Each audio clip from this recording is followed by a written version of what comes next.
Welcome to the virtual Malvern Festival Innovation. Here we are in the Digital Auditorium, and I'm joined today by Dr. Emma Philpott, MBE, the CEO of the IASME Consortium.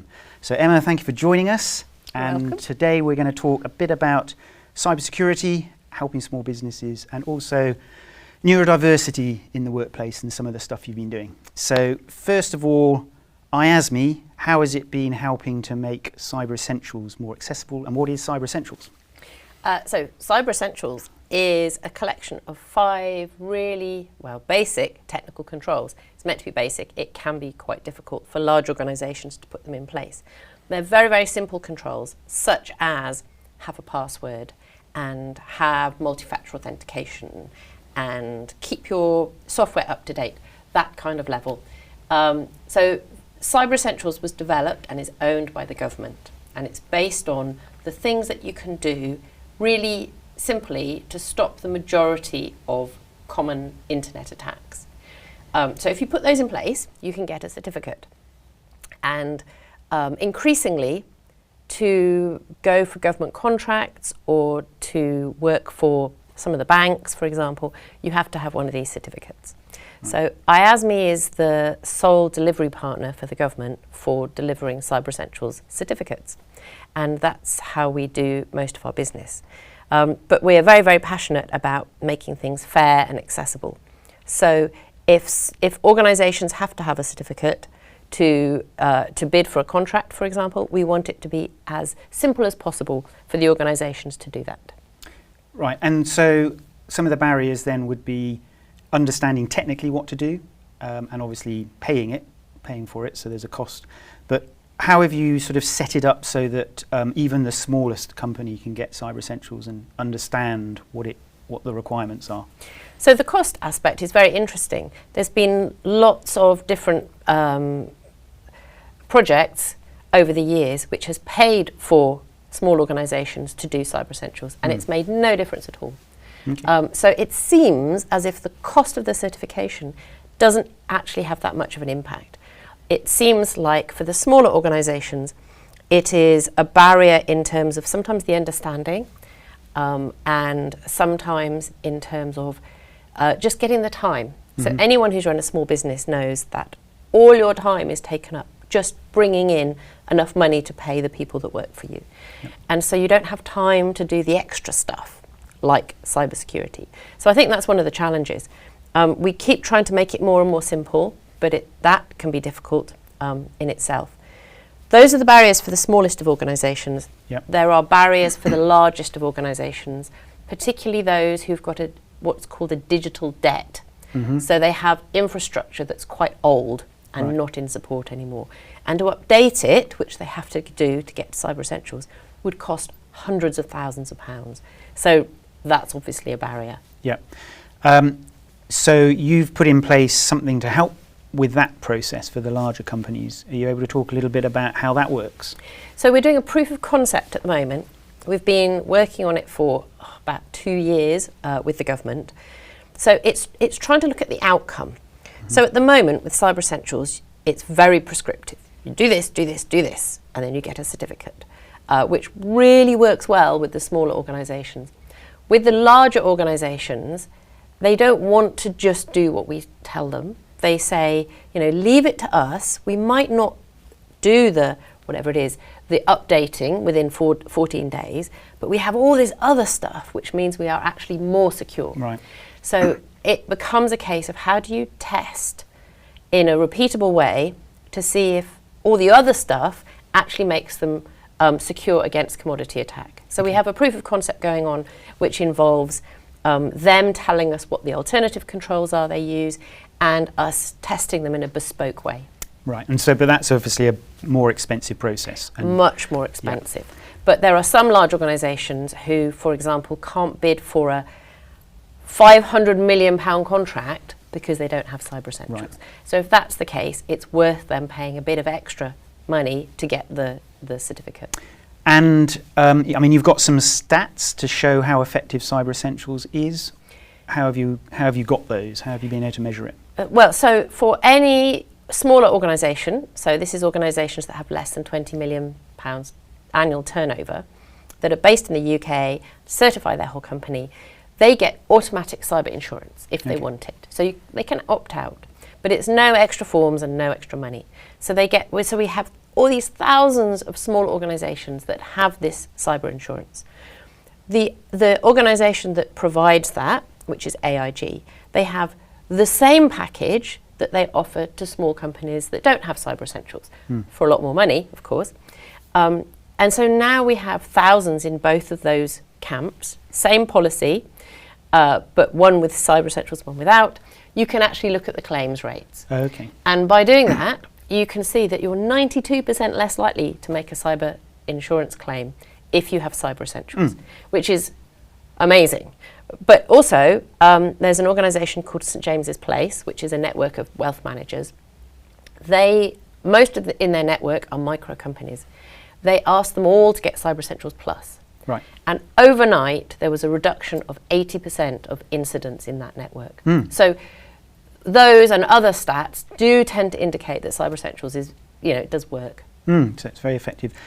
So it's a UK-based, UK-focused initiative. What about other countries around the world? Are they doing similar things? So anyone in the world can get Cyber Essentials, but it's owned by the UK government, and you have to be based in the UK to be an assessor. Right. There are other initiatives going on, run by other countries, sometimes called Cyber Essentials as well, which is a bit confusing. But it generally, when UK government people travel to other countries, it's something that other countries are very jealous of. So they haven't managed to replicate it in the same way yet. And certainly our government is very keen to help them do that, because obviously it's very impactful. But yes, it's something that the UK is leading on. And so a small business that's watching this and wants to know more about Cyber Essentials, presumably they go to your website or the government's website and they can find out more? Yes, so on NCSC, National Cyber Security Centre website, it's all about it, and also our website, iasme.co.uk. You can see all about it there, and you can find a certification body to help you, or you can apply directly through us. And I guess some people will ask the question, how does it differ from an ISO 27001 certificate, which is to do with cybersecurity? Why is that different? So ISO 27001 is much, much bigger. It covers your whole information assurance system, whereas Cyber Essentials is a very small part of that. It's just the 5 technical controls. But also, ISO is risk-based. So the idea is that you assess your risk, which is difficult to do if you don't fully understand cybersecurity, but you assess your risk to your business, and then you decide what you need to put in place, and you accept the residual risk.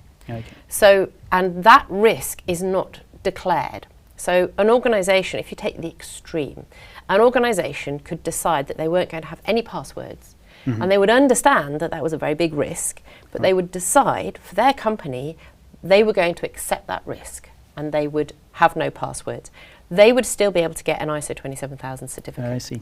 So that's them making that decision, but of course their customer sees their certificate and thinks, oh, that's great. They don't know the risk decisions that that company has made to get that certificate. Because that's not on the certificate. That's not on the part certificate. of the scope. No. With Cyber Essentials, the government has done the risk assessment, and the government has said, okay, for our risk appetite, for any data that the government has, we need you to put these things in place. No question about it. If you're using unsupported software, you don't get a certificate. So it's kind of putting it on the other side. It's the customer saying, I want this, and the company having to obey. Okay, interesting. So the other thing that you're passionate about is neurodiversity in the workplace, and you're employing some neurodiverse people in your company. Do you want to say a little bit about the initial training and the sort of the initial entry into this world? And you did some stuff here in Worcester, where the studio is. Yes.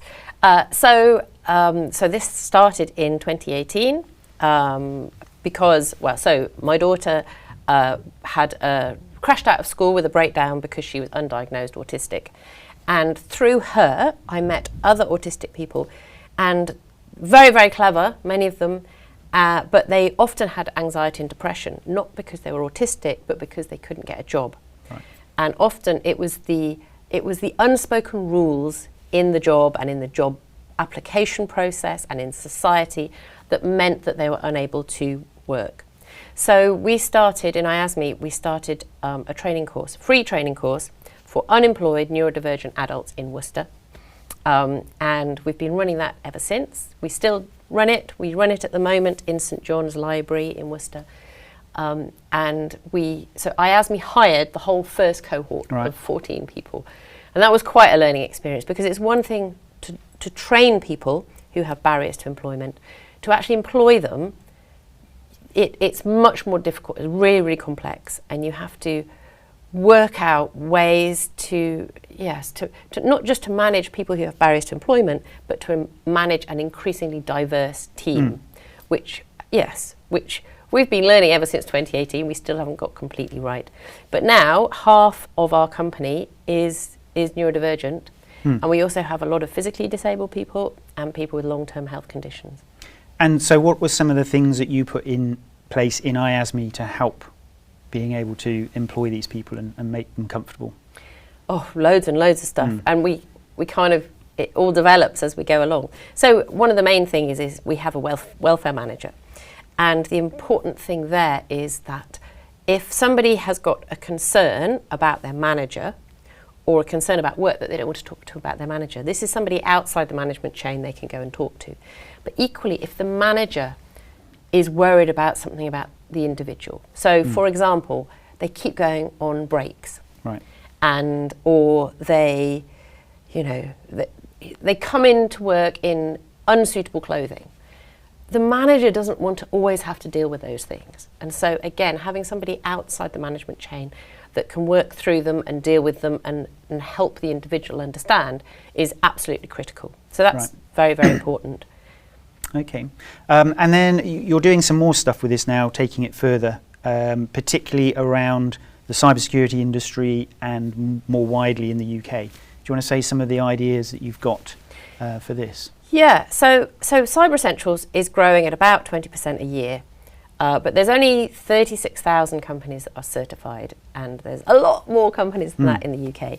Now we've got this data to show how effective it is. There's a big appetite for way more companies to get it, because it will help the resilience of the UK as a whole. So that's great, we'll grow it really fast. But we're already starting to find that the certification bodies are finding it difficult to recruit assessors. Yep. And most people will know that a lot of people talk about there being a skills gap in cybersecurity. So we're trialling a project at the moment which takes in entry-level people.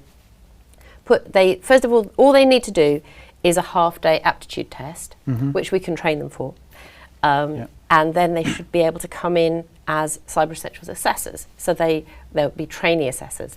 So they'll get a job from day one, and they will do assessments from day one under the mentorship of an experienced assessor. And hopefully most of them will do an apprenticeship while they do that. So they'll be a trainee for a year or two before they become a fully fledged assessor. After that, we will help train them up to do Cyber Essentials Plus, which is on the way to being what you call, an ethical hacker. And then a security architect, and all these very high-end jobs which earn a lot of money and are in shortage at the moment. So that's the idea, that we create all these entry-level jobs. You don't have to have a minimum number of experience, you don't have to have qualifications. Anyone can join if they just get through this aptitude test, which is a very basic level. The idea is, so that's to help more people come into cybersecurity and more assessors to be generated. What we're then going to do is we're going to specifically train up groups of people that are underrepresented in the cybersecurity sector. Right. So, for example, we might decide to train up single mothers, or people that have come from the care sector, or people in certain areas of high deprivation. Yep. And then, because they'll be ready trained up, when our certification bodies are looking to employ somebody, there'll be a whole pool of people ready, but they'll be from underrepresented sectors. Okay, and do you think they'll, for the cybersecurity industry, that they will be able to contribute to that industry? I mean, are they the right people? Absolutely. So one of the most important things in cybersecurity is diversity, right. because we're being attacked by people all over the world. Anyone can attack us. They just need an internet connection. Yes. So that is all over the world, you know, in war zones, in all cultures. They are the people that, very clever, many of them, that are coming up with the new ideas to attack us. And if we are all from the same background, same experiences, same way of thinking, we just cannot protect against it. Very interesting. It's absolutely essential that we have the most diverse workforce in cybersecurity as possible. And in fact, I was talking to somebody from GCHQ, and they said it isn't a nice to have. Diversity is mission critical for GCHQ. Yeah. So it's essential. And at the moment, the cybersecurity sector is not very diverse at all. And that's a problem. Yeah. So if we can do this, if we can specifically train up and bring in all kinds of different people from across the UK, then, and they'll grow up to be very experienced cybersecurity people, that will help the cybersecurity of the whole UK. Very interesting. And then finally, obviously employing neurodiverse people in your organisation, how's that helped with the creative thinking and innovation then by being more diverse? What have you seen? So we're a successful company, we're growing very fast and we stand out from our competitors, and that is completely to do with the diversity of our team. Right. Not just neurodiverse, but diverse in all ways. And we are a very, very innovative company, and purely because of the range of thinking. So if I come across a problem which feels intractable and I don't know what to do, I ask the team, and the ideas that come back they're quite amazing, you know, absolutely amazing. And we do things in a different way. That's why we stand out, and that's why we're successful. And we can only do that because the team, the very diverse team, they are constantly challenging the way that things are because they see things in a different way. So our success is completely down to our diversity. Yeah, so the proof is in the pudding, and people should employ diversity in order to make it work. Yes, that's what makes us money. Good. Well, thank you very much, Emma, for joining us. Thank you for watching here at the Virtual Malvern Festival Innovation. And if you're interested to learn more about IASME, you can go out into the hall, into the expo zone, and find the IASME stand and have a browse there. Thank you again for joining us.